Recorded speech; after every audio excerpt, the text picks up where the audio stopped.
Stacy and I were hiking through the mountains. That's all I remember. When I woke up, I couldn't move my body. I only heard my parents cry. The doctor said she's brain dead. She will never wake up. Stop saying that. The doctors could be wrong. Then my boyfriend Francis visited me. I know you can't hear me, but I'm breaking up with you.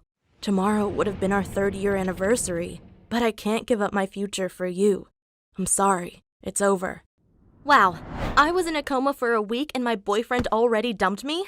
I wanted to stand up and punch him into a coma too, but it was hopeless. Just to feed me, doctors had to push a tube down my gullet, and it hurt so much.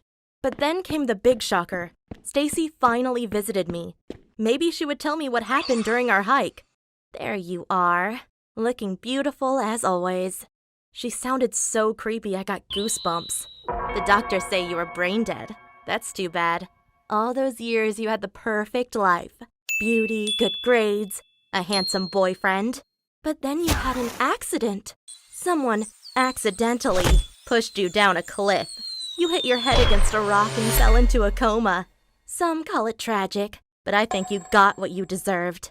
All those years I had to listen to you brag about going to parties and meeting guys. Why did you never invite me? Oh yeah, I'm just your boring best friend. Well, last week I met up with your ex-boyfriend Francis and we kissed. This Friday, he's coming over for a sleepover. He really loves me. Wow, had I been such a bad friend that I deserved to be pushed down a cliff? No. The reason I didn't take Stacy to parties was that she always picked fights with other girls when she got drunk. Now her craziness has ruined my life and she didn't show one bit of remorse. For weeks I dreamed of breaking into her house and taking revenge. She should be as miserable as I was. But if life couldn't get any worse, my mom came and screamed at me the next day. I wish you were dead. You're ruining our lives. Stop it. She's still our daughter and I won't give up on her. Yes, because you're a freaking loser. You spend all your money on doctors to try and save her, even though she's brain dead. Now we're poor and in debt. I hate this life. I hate you, and I hate her. Fine, then go. We don't need your negativity. No problem. I'll send you the divorce papers tomorrow. My mom never came back to visit me, and I felt so guilty, like it was my fault my parents split up. If I could have ended my life, I would have done it, so my dad could move on. But instead, he hired a new doctor, a leading expert on coma patients. He did a PET scan to measure how much sugar my brain was using and concluded I wasn't brain dead. My dad was even able to ask me questions. If I wanted to answer yes, I had to imagine throwing a baseball so the monitor would light up. But I didn't tell them that Stacy had pushed me down the cliff. The doctor said I would soon wake up from my coma anyway. And I wanted to take revenge on Stacy myself. But then someone came into my room. But who was it? I don't know if you were awake during our last conversation, but you better understand that no one will believe you. I realized it was Stacy and she started pinching my arm. Tell anyone about what happened and you will regret it badly. I wanted to scream. I wanted to attack her, but I was trapped in my body. It was like a nightmare. It took another year before I finally woke up from my coma. Stacy came to congratulate me, and I pretended to be overcome with joy to see her. Fake tears and everything.